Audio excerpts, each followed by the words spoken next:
All right, good afternoon. Thanks for joining us. We're going to go over, like we did this morning, um, the quarterly bug fixes, software improvements, and new features in Detect. We've looked through, um, I've tried to distill this down into the most important items that we've covered because there's lots in here. Some of us are on very old revisions, so there's a lot of fixes and improvements. But really, we want to focus on the features and quality of life changes that have been made. So I want to start by just looking at some of the. Let me share a screen, and we'll look at some of the most recent bug fixes in here that are notable. So I've highlighted some of these. I can make this document available, but there's also a full change log from version to version that goes through everything that we change, improve, or fix from each version. So again, this is distilled down because we're looking at in some cases major revision changes from 19 to 20, and then all the way up from as old as 19.6 up to 22.18 we're on now. So some of the major features and fixes include bug fixes to the updated Bosch Media Player. We've included or incorporated new support for Bosch MIC cameras that previously were giving issue in the player. Some fixes to deadlocks in the viewer, a major revisions to the watermark handling in recorded and incident view, and we can look at those in a live environment shortly, but greatly improved the speed and responsiveness of those functions in incident view and recorded view when handling watermarking, both validating and when watermarking video during incident export. You can see there's issues with the mapping. The way that camera labels are presented has been fixed. Window resizing has been improved. We added some extended error logging to the NVRs to give us better look into issues with NVR recording. So that's captured in a better environment. The thumbnail features in recorded video were kind of slow and unresponsive. That's been improved to increase its responsiveness. We recalibrated the PTZ speed handling in the traditional controls for older Hanwha cameras. So you should have more fluid control of PTZs with that respect. We did a lot of work with Bosch camera handling because of the way that they present their iframes. So that's been smoothed out to improve the reliability of recorded video as well as live playback. There's been some improvements to handling of alarms. You see, we talk about UI hanging with thread locking. We discussed that this morning as well. Fixed an issue with MPEG-4 recording, exception handling when transferring to DVDs. I don't know that a lot of people use DVDs any longer, but there was an issue that we found and that's been fixed. Fixed the deadlock issue with that was found specifically when using the calendar search feature in recorded video.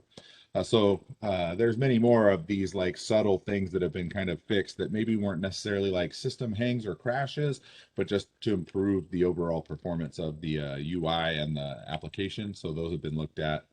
And then of course we want to go through some of the fun stuff is the features and quality of life changes. So I want to live demonstrate those things. So I'm going to go ahead and launch Detect and share that with you. And of course, the first thing this time, the first thing I'll mention is that for some of our users, we're on an older revision that's compiled in 32-bit, but we've since recompiled components in a 64-bit environment, so that gives you much better usage of your hardware. So as you can see here, when you are at the logon screen, you see my version is 236/2216 running in 64-bit. We continue to support 32-bit versions. There are some x86 machines out there still in legacy systems, so we continue to support that. But the standard these days pretty much is the x64 platform. So we are compiled in the x64 kernel to better support extended memory usage, etc. So you can see that here. So if anything, we want to get most of you updated from the oldest revision so that we can get you put on the new 64-bit platform. So in this case, the first feature I wanted to show everybody, I didn't even have to log on, just sitting here at the screen long enough. We have centralized client update. We have a service running in the background that checks your revision against the revision that's in the repository on the Detect appliance. And as you can see here, it's already notified me that a new version of the VMS is available and is asking me if I want to upgrade to that version. So I'm going to tell it yes. And it's going to work in the background to pull down the installer for that. In the meantime, I can continue to log on and work while that's happening. It will just notify me when it's ready that it's going to install the new version, and it will close me out of the application, install the new version, and then take me back to the logon screen. So we'll kind of like watch while that's going on. We're downloading in the background, so we'll look here now. As far as mapping goes, the map screen, not a lot has been changed. Like I said, there's some fixes to the way that these labels are presented when you hover camera items, and I think it translates to the building maps as well. So when we hover over camera names, you can see the labels come up there when we're in a map or interior map environment as well. So now the new version of the VMS is going to install for me, and then it'll bring me back to that logon screen in just a second.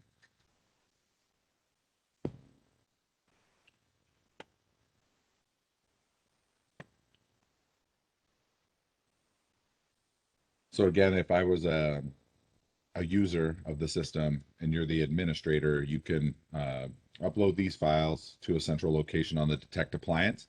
It's the same appliance that everybody authenticates to, so they already should have permissions and a network relationship with that device. And when they go to log on, their client is going to authenticate and then check in their version. And if a newer version is available, they'll get that same prompt that I received. So you can kind of do touchless upgrades in the respect that your client, given they have the right permissions on their local machine, which we should have taken care of for you because this is a service that's handling this. So the service should have authority to install the new software, should be running just like this. So you can just distribute this to all your users and they can update it as they log on. So you don't even have to like set aside time for them to go check. It'll just check when they go to log on and let them know the version's there, and they can update it like I'm doing here. Should be a vast improvement to having to walk around with either a travel drive, or remoting into a remote location to pull down the installer and then manually install it at every workstation.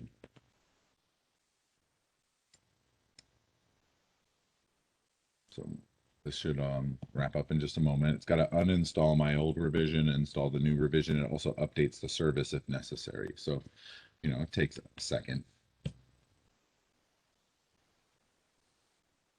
Any questions so far? You could pretend you have questions too, you know. So it's just going to relaunch me here. Let me drag it over. So you can see here that we've upgraded from version 16 to version 18, and it's sitting at the logon prompt for me.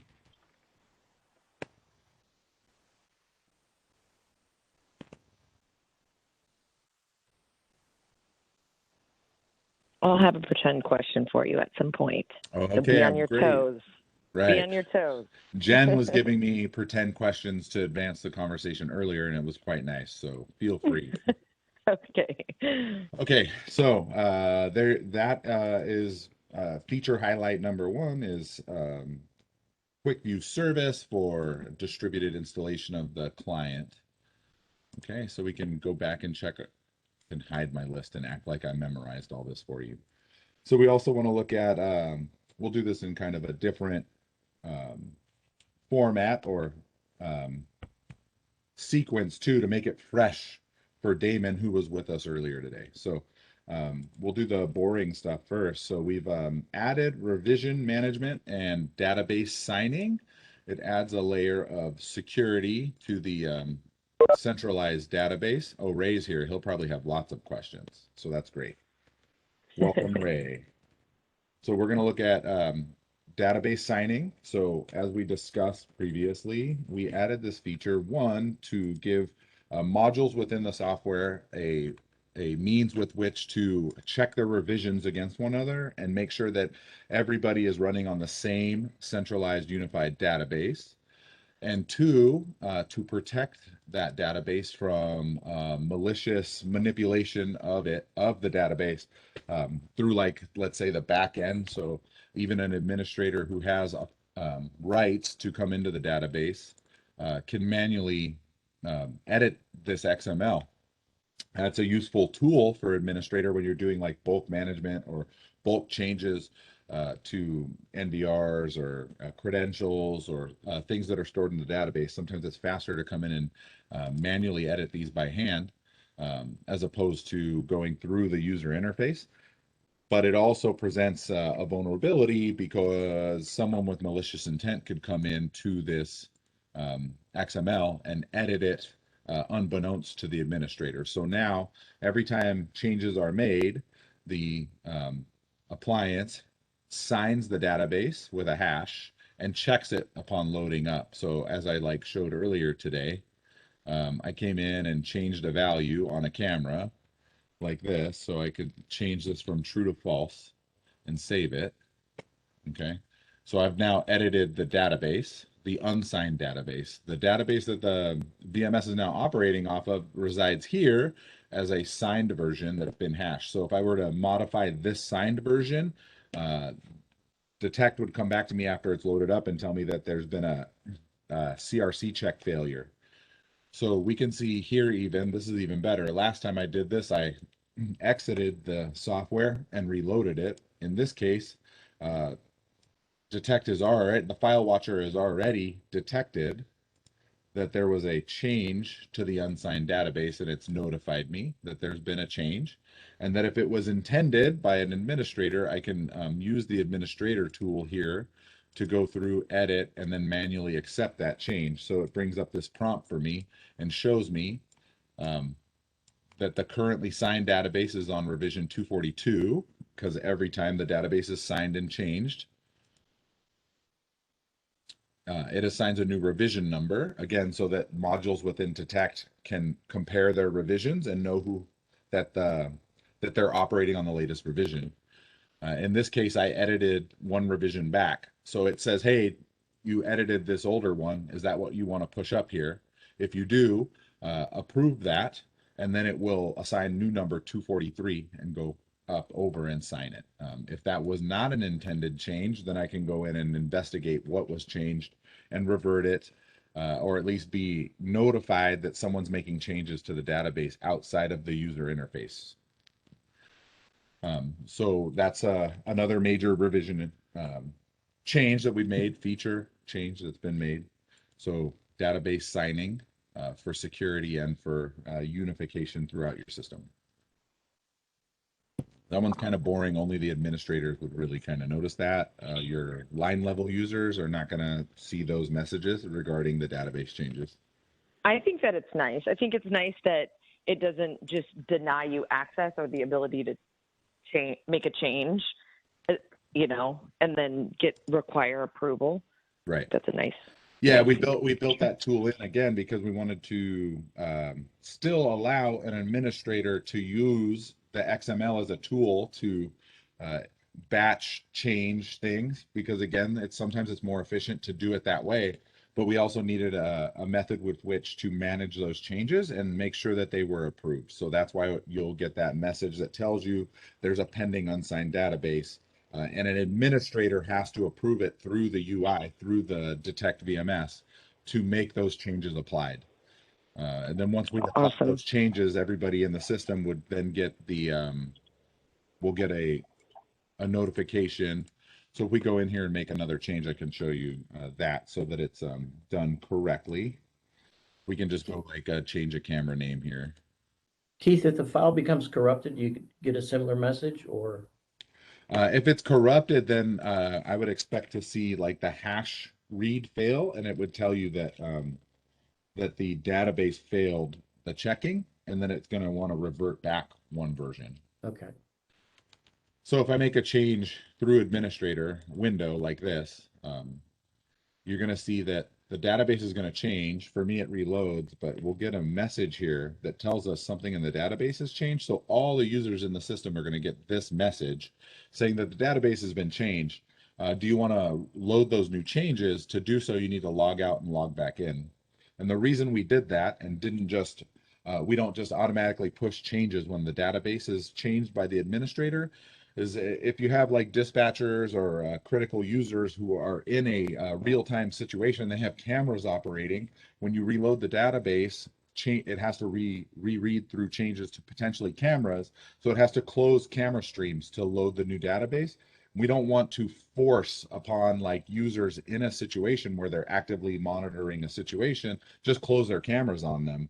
And then they have to reload them all manually, right? So in this way, we just use this nag message. If I am running a bunch of video up here, I can just tell it, ask me again in an hour, and then I don't have to stop what I'm doing or reload. So it's not going to impede or interrupt somebody who's in a mission critical moment, if you will.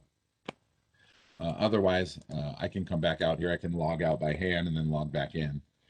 When I'm ready, or in an hour, it's going to remind me, hey, you have unregistered changes that you need to apply to your client. All right. Any other questions on revision handling or database signing before we move on?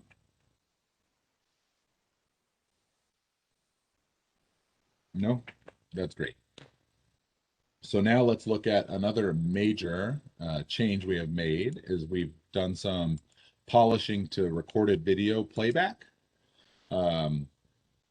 First and foremost, we've kind of changed the function of some of these buttons. So previously we had, let me get a camera loaded in here. So previously the rewind buttons weren't really rewind buttons. They were like play backwards buttons, but reverse playback of compressed H.264, H.265 video doesn't really play fluid video in reverse. It's not designed for that function. So when you would play in reverse, you'd kind of get reverse playback of pixels and it would look kind of artifacted or ghosted, and it really wasn't useful or meaningful video. So we determined kind of using the methodology that like a Netflix or a Hulu or any other like media streaming service uses, we added these go back 10 and go back 30 seconds buttons. So if we're playing video and we're watching, you can see the counter here, the counter there. We want to go back 30 seconds. I hit this button, it's going to jump me back 30 seconds, and then we play from there. So see it jump back 30, and now it's playing. If we want to go back 10, we can jump back 10. It goes back 10 seconds and then plays forward. So if you have something that happens in these 10 seconds we're watching, instead of trying to go in reverse to find it, we can just jump back 10 and play it forward. If we want to get very granular in the same respect, this step forward button has now had this slow forward function added. So we can, if we hold the button down, it'll play forward at 1/4 speed. So I'm holding down the left mouse button and you can see the video's playing forward at 1/4 speed. But we can also click it one at a time and it'll advance it 1 frame at a time. So I can click, click, click, and you can see the frames advancing 1 at a time. Fast forward is still there, so we can play in fast at 2 times, 4 times speed. See, it speeds up playback, and I just hit play to go back to single speed. And then I can, of course, hit this button to stop and then hold it down to play at 1/4 speed and then 1 frame at a time. So if you're trying to like isolate a frame to like take a snapshot of somebody's face or something coming through a door, that tool is very, very useful as compared to the old like 1 frame at a time, where you've got kind of the artifacting as well as you were moving through P frames in the video. Other things that have been added here, we've added this status box. So when we're like scrubbing video or moving around, you'll see this box here gives you feedback as to what's going on, so that when you have like long load times for very high resolution video, or if your network is kind of slower and it takes longer for you to request video files from the NVR, it can appear that like the system is hung or locked up on you. But this box here now gives you feedback to tell you, hey, I'm pulling the alarms from this device, I'm pulling the video from that device, and then when it's done, it tells you, hey, I'm done, and it's playing back.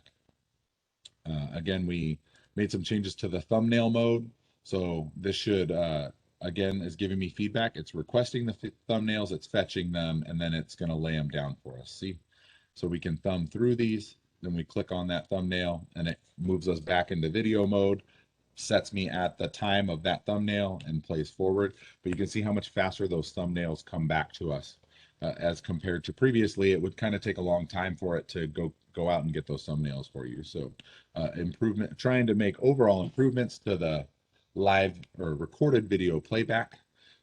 Along with that idea, we've improved the full screen mode to include recorded video playback time and controls. Previously, if you went into full screen mode and you were playing forward at ×2 speed, that's what you got. There were no controls on board. You had to go back out to make changes. Now we have the playback controls here on this screen, and then we've added a button. Previously, you just had to hit escape to go back. Here now there's a visual radio button. You can exit full screen and go back to playback mode. Okay. Damon brought this up earlier. There used to be kind of like an issue with the shuttle buttons here. When you would move forward and back along the timeline, it kind of would, the logic was just kind of like throwing you into times that didn't really make any sense. So we've cleaned that up. So now your cursor, wherever you set that, will become the middle of the time frame that you have showing on screen. So you can see here I'm at about 1340 to 1406. So it's about 25 minutes. So if we shuttle, it'll be 25 minutes and it'll set my cursor at center. So now you have about 1309 to 1333. So roughly the same. I'm rounding up. So 35-minute intervals as we shuttle across, it stays consistent, and set your cursor at the middle. Okay. The other feature that like rolls us into our next feature, the other feature, and I'm glad we're here in the alarm enabled site logics. So you see we have alarms here. The other feature we've added is a buffer to the playback, really to service alarms, but it does it for all recorded video. So in this case, I have a 5-second buffer set. So when I click on an alarm, the alarm time, it loads 5 seconds of video prior to the alarm so that we can watch it fluidly from before the alarm to the actual time of the alarm. So you can see right there, it plays us like 5 seconds before, and then it stops on the alarm, was triggered at 14:27:53. It played 5 seconds previously and then stopped, and then I can hit play to watch the rest of the action surrounding that alarm time. So this gives you like a buffer or a preloaded time. And I believe this will even tell us that we're playing buffer or not. I was wrong. It doesn't tell us it's playing buffer, but that's what we're getting is a 5-second buffer on our alarms. So this is configurable, and I'll show you that screen next, where you can configure the buffer for playback per workstation to suit each of your users' needs at their individual workstations. Okay, any questions on that before I kind of like show you where that's configured?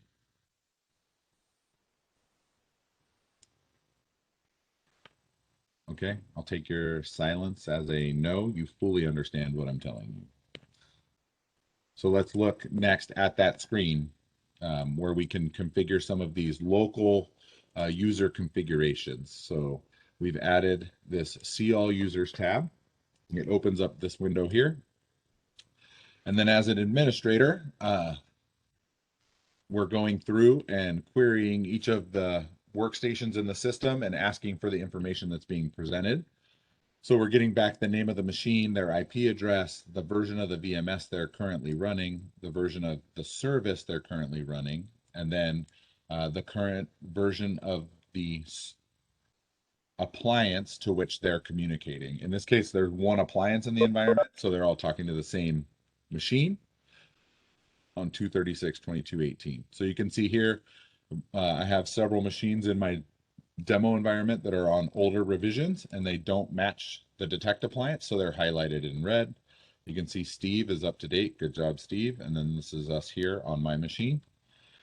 For those machines that are currently running the VMS, you see it tells us these users, their VMS is running. Everybody's VMS service, quick view service is running, so that's where we're getting this information. And then for those of us connected, we have audit logging enabled. We're audit logging to a local backup, so SQLite database. And then we're also connected to an audit log server via ODBC. So all of our actions are being logged in an audit log that can be searched later. Okay. Any questions on audit logging? That's a feature that's long been in the VMS, but not often used. So if you have any questions on that, we could talk about it more if you'd like.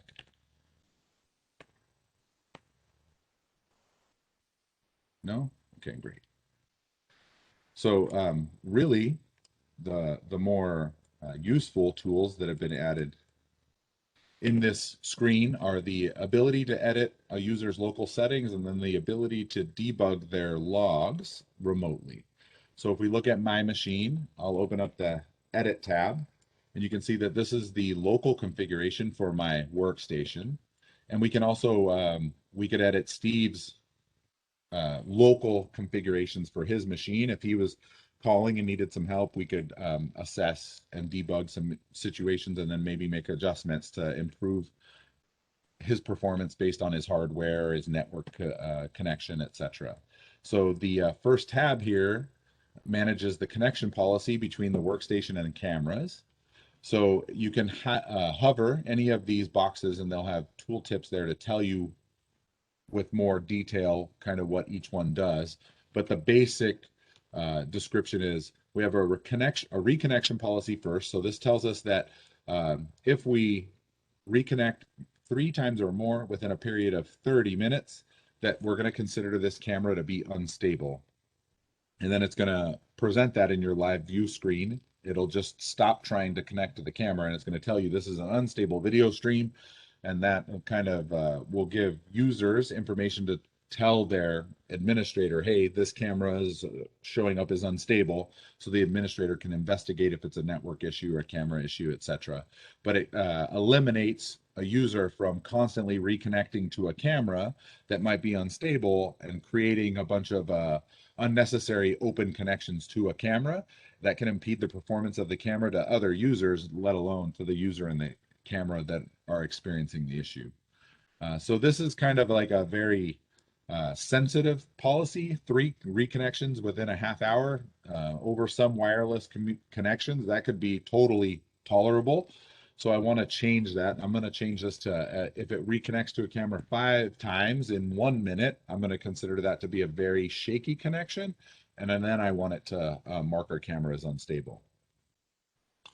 Of course, if there's an issue there, you know, we could make this like 10 times. We could make this, I told Mike 99 should be enough. So we could say if it reconnects 99 times in 5 minutes, but we can always go back and reset it to the defaults using the set defaults button on each page. We'll put back the default values. So 5 times in 1 minute.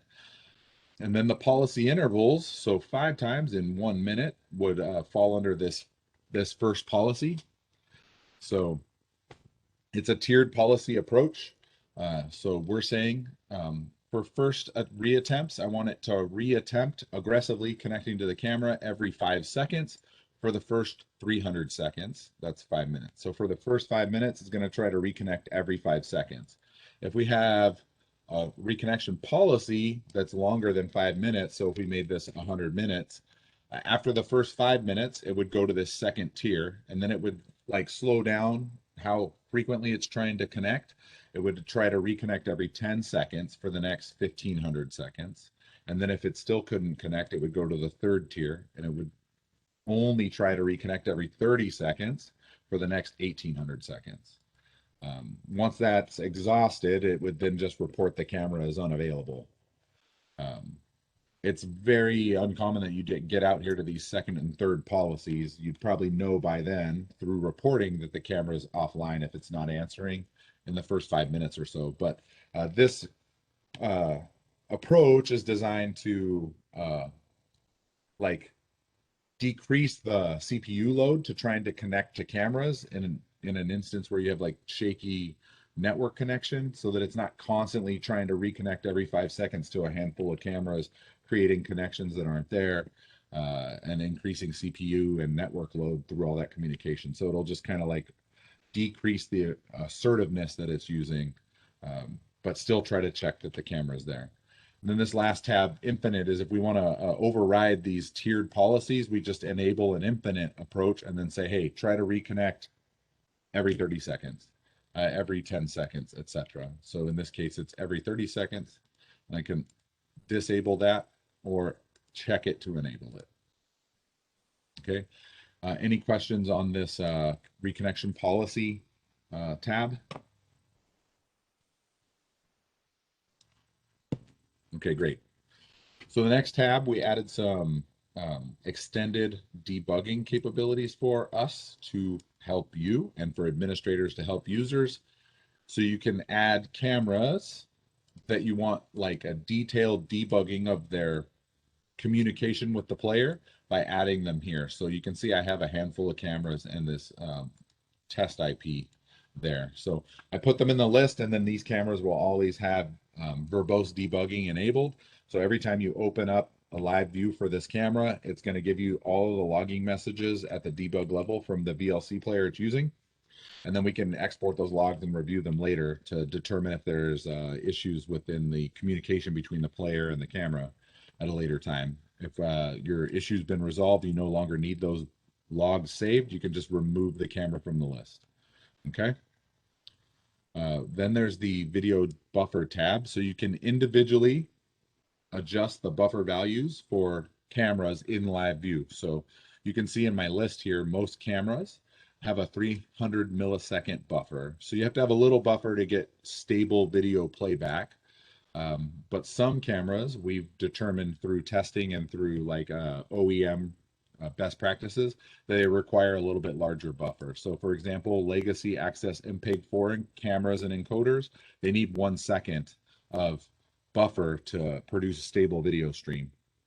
So you can adjust these to compensate for like users at workstations that have less available network bandwidth, or you know, like a slower, older computer that needs kind of more video buffer to keep up with the decoding process.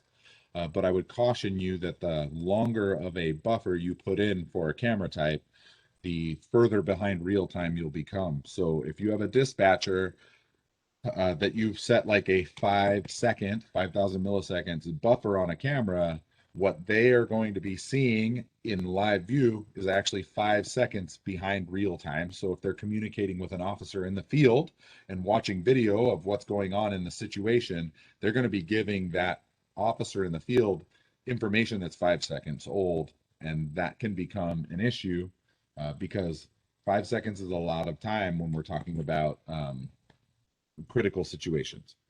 So I would only adjust these buffers in situations where you don't have that kind of need for sub-second latency or real-time video. This would be more applicable to extend this out, again, for like a remote viewing station, or let's say like a cellular equipped laptop who's viewing, and we don't have a need for like real-time video, forensic use, etc., or just like spot checking cameras that are in the field. You can add longer buffers to smooth out playback issues. Okay. And then the other settings tab, we kind of talked about the live video monitoring. So, you know, you can see my tree here. My cameras are covered, but we're all familiar with the green cameras. Like this red camera here is offline. So this is the camera monitoring. You can click this box to disable this querying and monitoring of camera status. in situations where maybe you're coming over like a VPN that doesn't allow that traffic to pass. The camera has to be statused as online for the VMS to attempt to connect to it. In some remote access situations like a VPN, or if you're behind a firewall that doesn't allow like ping or ICMP echoes to traverse the network, your cameras will report offline. So you can disable monitoring, and then it'll just always attempt to request video from the camera. But in your tree, you need to be aware that cameras will always show up as online, even if they're offline. So that can be confusing to users who are expecting to see if they're online or offline. So you just need to be aware of that if you disable camera monitoring. And then this last item is your alarm preload. So this would be the buffering time we discussed in recorded video. I have a 5-second buffer. You can set it anywhere from 1 to 30 seconds. The more of a buffer you set, the longer it could take to preload your video. So just be aware of that. If you're asking for an additional 30 seconds of video, it may have to load 2 files as opposed to 1, so it may take longer to preload your video before you get playback. So that can be set per workstation. So these are local to the workstation. So if I adjust mine, I'm adjusting them for me and no one else. If I adjust them on Steve's machine, I'm changing Steve's settings and no one else's. So it's per workstation, because workstations have different hardware blends, they have different network connections, so you can fine tune performance based on the machine. And then again, we can also look at individual users' logs. So we can go here, hit this log button, and then you'll see all the available logs that the system's recorded on my machine. You have the viewer log.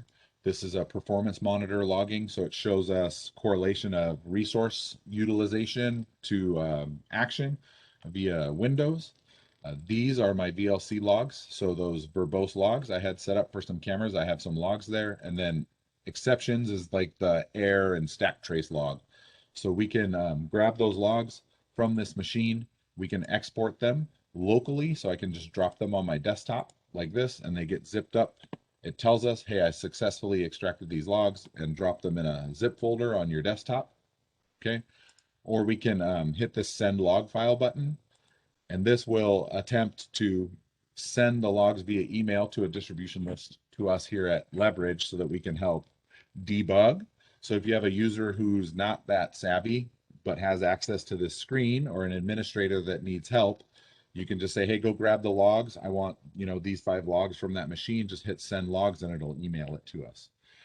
So we saw this earlier. I don't have email set up appropriately in my demo environment. So we're going to wait while this times out, asking the Detect appliance to email it to me. And then it's going to tell me, hey, I couldn't do it because the Detect appliance didn't respond. So while we're waiting, this is a great time. If anybody has any questions on this screen or these functions, we can talk about those while we wait.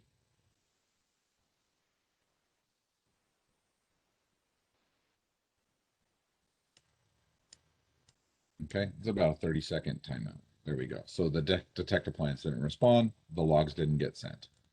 Okay. So that's the Show All Users tab that allows us to look at those items.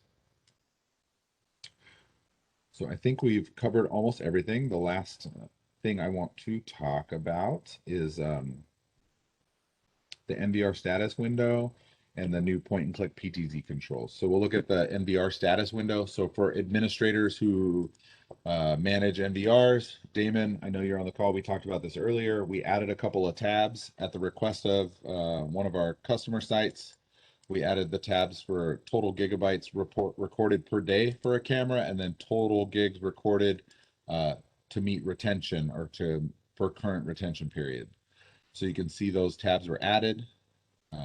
In addition to average gigabytes recorded per day, this is a raw last 24 hours. This is the consumption, and this is the total amount of data for that camera currently held by the NVR. This window also couldn't be resized before. We added resizing so that you can open it up and see more columns. In this case, I can see all the columns for my NVR here and get a full look at that. If you were unaware, you can also select all these rows and copy them and paste them into an Excel. So if you want to like create your own historical logs, you can grab that whole table and copy it out using cut and paste. Okay. So those were the changes to the NVR window. And then the last thing again I wanted to talk about, which is kind of like my favorite feature, is we've incorporated a new style of PTZ control for Hanwha PTZ cameras with roadmap to develop this for additional camera types. I think next Axis cameras will be on the list, but right now this is enabled in the latest revisions for Hanwha cameras, PTZ cameras. So let me bring one up here, and we'll take a look at those new controls.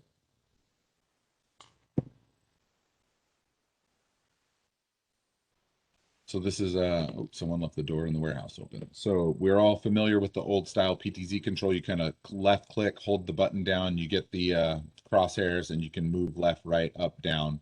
And then of course you can kind of glide over and zoom in the zoom box, and then zoom out on the zoom out side. We've added new controls. You hold down the Alt button on your keyboard. We got somebody running around in there, so we can click on that person and it will center our field of view on them. We want to see what they're doing. We can draw a rectangle around them and zoom in on that spot. We can zoom in and out using the mouse scroll wheel. So I can scroll in, it'll zoom in. I can roll back and it'll zoom out. And that's the actual lens zoom, not digital. So we're controlling the lens zoom of the camera with the scroll wheel. I think that was something that someone asked us for. So again, we can kind of move around quickly here and keep people in the center of our field of view. And then if I take my finger off of the Alt button on the keyboard, I can use the traditional controls in tandem with that as well.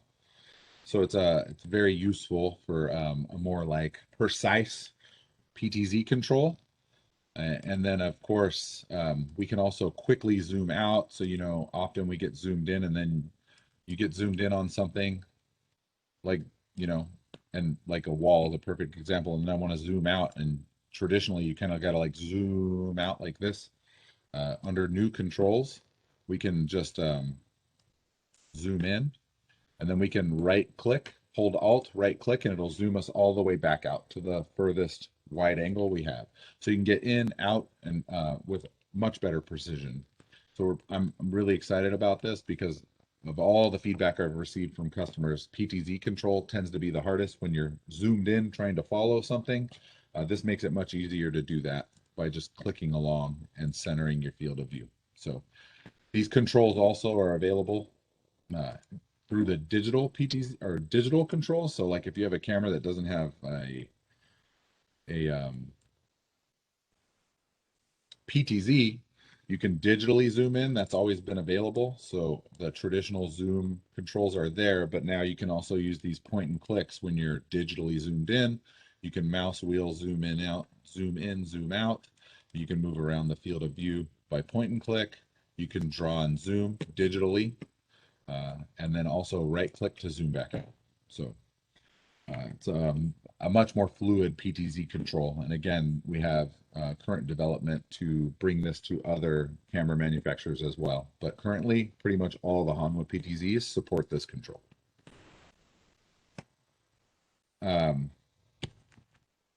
One thing I didn't cover in the last one, I know we're like running short on time here and I want to see if anybody has any questions, but if we look at incidents, we talked about watermark handling. So if I load an incident, you can see we have a watermark status here now. So this has been relegated to a background task. Previously, you kind of had to sit and wait for the watermark to get read and completed before you could review your video. Now, you have a status telling you, hey, I'm verifying that hash, but it will also let us go ahead and review our incident while that's happening. So you can see this is a perfect one. I think I broke this watermark on purpose.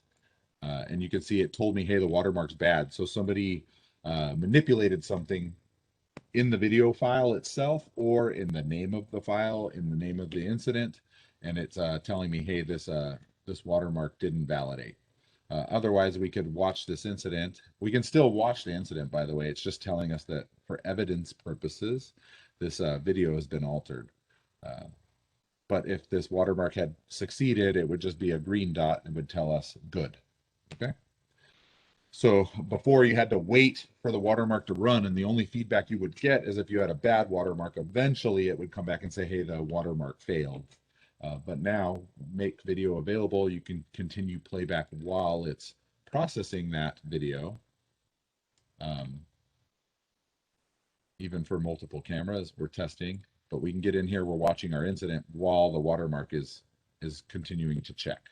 So for 3 cameras, that's going to take quite a while, but it would eventually come back and give us a good status.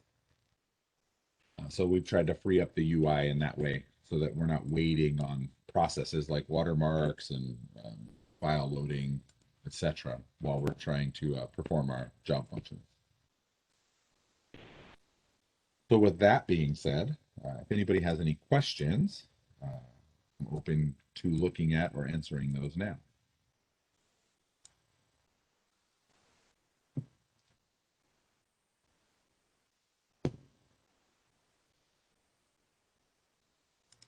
Okay. So I think that's, no, we don't have any questions. We're just super excited to update our client, which is what I expected.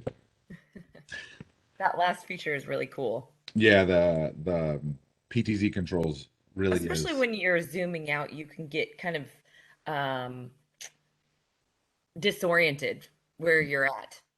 Yeah, absolutely. You know, if we look at like this is a very old camera. It's not always stable and it's raining outside, so who knows what it's up to. But same thing, you know, this one is very, very old. So very old that I can see that it like froze right there. This guy's like dying on me actually, but I keep limping him along. So see, out here, if we're like trying to, oh, somebody's down here, we want to move over here. So you can even see the step motors in this are much slower, right? So I'm trying to get over on this guy, but with the PTZ function, we can just watch him choke on his vaporizer and then get in there very quickly, you know, and like even identify his tattoo. So again, you have to forgive the camera. Sure. It's very old. Oh, we almost made it through without a hang. I blame you, Autumn, for making me get in on the old camera. But It just is a good example of everyone has their challenges. right. So we can see that I hung it up there with that older camera. But anyways, that feature is very right. cool. The idea is there that we were able to move over to that guy and zoom in on him very quickly, as opposed to like dragging the camera over there and trying to get in through those old controls. So it should greatly improve functionality for PTZ users. Right.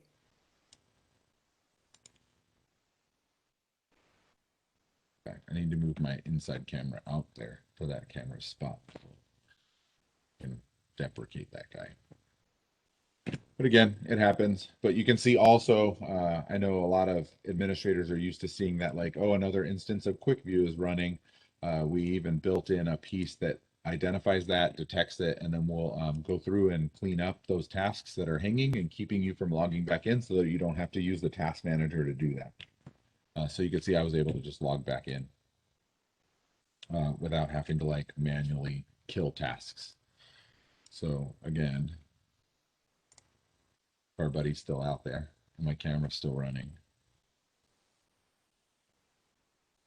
Yeah, so like I said, this camera's kind of on its last leg, so I don't expect it to be reliable like my other cameras. But regardless, you can see that there. So this is the panoramic back there. You put that the right. So it looks like he's left. But so even in like a non-PTZ environment like this with this this wide panoramic view, you know, we can digitally zoom in on these areas and then pan around in this very large image to get a little bit better view of things we're looking at, and then quickly zoom back out to get overall view. So again, it's raining. That one's got a little bit of rain on it, but you know, we can still make useful use of this wide image through those controls. So I am very excited about seeing users get this in their environment and getting some feedback on that. Okay. So again, if there's no other questions or anything, I feel like we've kind of covered all the bases there. Thank you guys all for joining us. This session was recorded, so we'll make this available through some sort of channel. I'll leave that up to Autumn, but we'll try to get that out to everybody who wants to view it.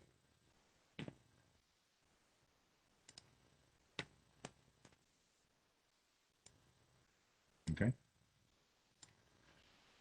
I don't want to necessarily hang up on you guys, but that's This was all I great. have. Okay. No, this is awesome. So I thank everybody for joining, and hope to see you again for the next one next quarter when we go over what else has been added and fixed. Thank you. Thank you Okay. very much. Great. Thank you, Thank you. Damon. Appreciate it, and hope to see you next time. Bye. All right. Okay. Bye-bye. Take care, everybody. Bye-bye.